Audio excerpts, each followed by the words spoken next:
Hey, so this video is a little bit of a tangent on a video that I just put out on the main channel. The main channel, I just released a giant expose talking about Persona 5, game that just came out a week ago, why I think a lot of people should play it, why I think it's one of the best video game franchises I've ever played, and why, despite the fact that I say it's one of the best video game franchises I've ever played, it's not all that popular. You know, it hits modest sales numbers, but its sales numbers are not nearly suggesting that it's one of the greatest video games and all that kind of stuff. So today I want to take a little bit of time talking about a tangent, specifically getting into some details of the story. Don't worry, there's going to be like very minor spoilers for the first tenth of the game. I'm going to mention a scene, but I will not spoil anything big in particular. But I want to talk about something with the story that a Western audience might not necessarily understand a lot of the meaning and whatnot that went into it, because it sort of comes off as haphazard and a little bit blunt and weird. So anyway, in Persona 5, there's a very big sort of theme throughout the game, or at least throughout early parts of it in particular, of this rebelliousness. In particular, you probably noticed it at first, or like at its most forceful early in the game, where there's a scene where the main characters come into a lot of money, and so they go and they dine out at a buffet that they normally wouldn't be able to go to, and a lot of people are looking down on them. A lot of the adults there are looking down on them as these kids that don't belong there, as these kids that shouldn't be there, and all that kind of stuff. So they're a little bit upset about that. All the adults are a little bit upset at them, and then there's like a couple of monologues where characters are just saying, you know, man, all these adults are so shitty, I wish we could go and change all their hearts and all that kind of stuff. Now, if you're a Western person and you're just looking at that, it looks a little bit odd. It looks a little bit forceful and not necessarily all that tactful or well thought out. It seems like a very immature message that, you know, a lot of teenagers feel like, oh, adults all suck, man, they don't understand anything. That's like a very teenagery kind of mindset,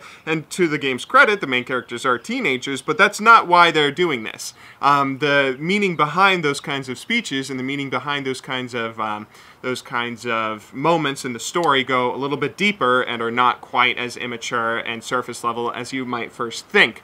Persona 5 has a very big theme overarching the entire game about, it's almost a social commentary on the nature of living in Japan right now. So, for those of you who don't know, Japan is not a very nice place to live. A lot of weeaboos would, you know, have you think otherwise, but for the most part, Japan has a lot of problems with it. A lot of Asian countries, Japan and South Korea, the first two that come to mind, have a similar issue. Namely, they have a ton of social pressure when it comes to work. You're expected to work 6 to 7 days out of the week, like 18 hours a day. In Korea, you may have heard this, I'm pretty sure this is in Korea, maybe it's also in Japan, but like you're expected to, even if you work a certain number of hours, you're not expected to leave work until your boss also leaves work, and you're expected to go out drinking with your boss and with everyone at work, and you don't have a lot of time for family, for friends, for casual outings, and that's something that ultimately is really showing in Japan. If you look at things like the declining birth rate, right now Japan is like one of the lowest birth rates in the world, and population problems where a lot of people just feel like they don't have time. They're always working. They don't have time to get into a relationship, much less get married and start a family and raise children. Who has time to raise children when you're working 6 to 7 days out of the week, 18 hours a day? It's kind of ridiculous, and that's the sort of thing that's going on in the country at the moment,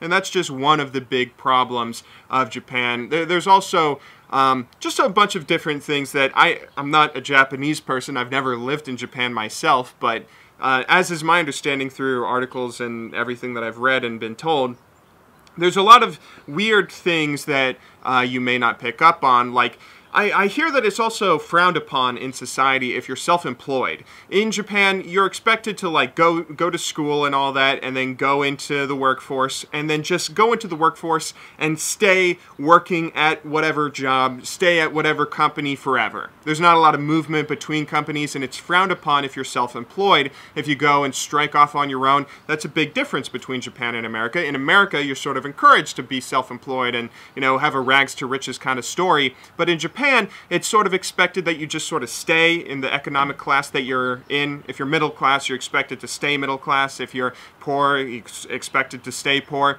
You're not necessarily, you know, encouraged to go out and go do your own thing. Instead, you're supposed to go get a job and work that job until you die.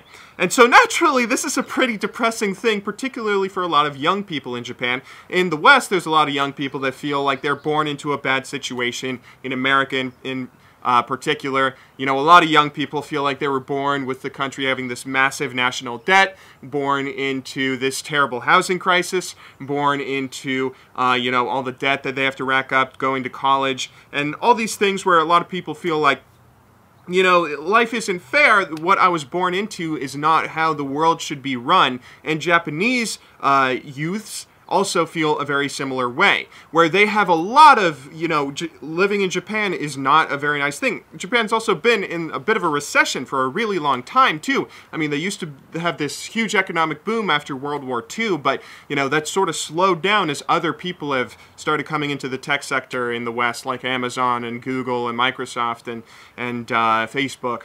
And, you know, Japanese cars, too, they're still some of the most reliable cars. Toyota is still one of the most reliable brands you can buy, but there's other options out there, other South Korean and German auto manufacturers that are becoming just as good, and so Japan's economy isn't even doing that well anymore. So, you know, a lot of Japanese youths don't like this system that they're in, and they feel like, wouldn't it be great if they could just change it? They have a very bleak and grim future of just going to school, expected to do well in school so you can go to a job and be expected to work that job every waking moment until you eventually, you know, retire and die. That's a very grim thing that a lot of people would love to fight back against. And that is the theme of Persona 5. Persona 5, when you have all these speeches about people saying, you know, look at this terrible world that all these adults created, wouldn't it be great if we could go in and change their hearts, make them admit to their mistakes and go try and fight back? That's where Persona 5 serves as a bit of a wish fulfillment for Japanese youths, and why you see a lot of those monologues and sort of overarching themes of characters wanting to go and fight back against the establishment. That sounds like a really weird thing to the West, right? That sounds like a kind of hippie sort of, oh, the establishment, the man is ruining the world. But in Japan, there's a ton of very large problems when it comes to living in Japan that a lot of young people would love to fight back against. And that's exactly what Persona 5 does in that sort of way. It serves as that kind of wish fulfillment that if you know that, and if you sort of pay attention to that, then you can realize, oh, okay, so this makes a lot of sense why you would have these sorts of speeches and have these sorts of themes. That's something that I think it's kind of important to know if you're playing the game, because you can definitely feel like the story. Persona games in general, for the most part, are renowned for having very good stories and very good characters, so you can feel a little disappointed if you feel like the story has, you know, an immature theme of you know, this rebellious attitude. But it's something that's very real and very grounded to a Japanese audience, which, of course, it's made by a Japanese developer for a Japanese audience first and foremost. So if you know that, then that can definitely sort of enhance the story experience, in my opinion, and I thought I'd share that with you guys. Anyway, hope you enjoyed the video. I'll try and upload more to the second channel. I say that every time, but see you soon. Until then, thank you very much for watching.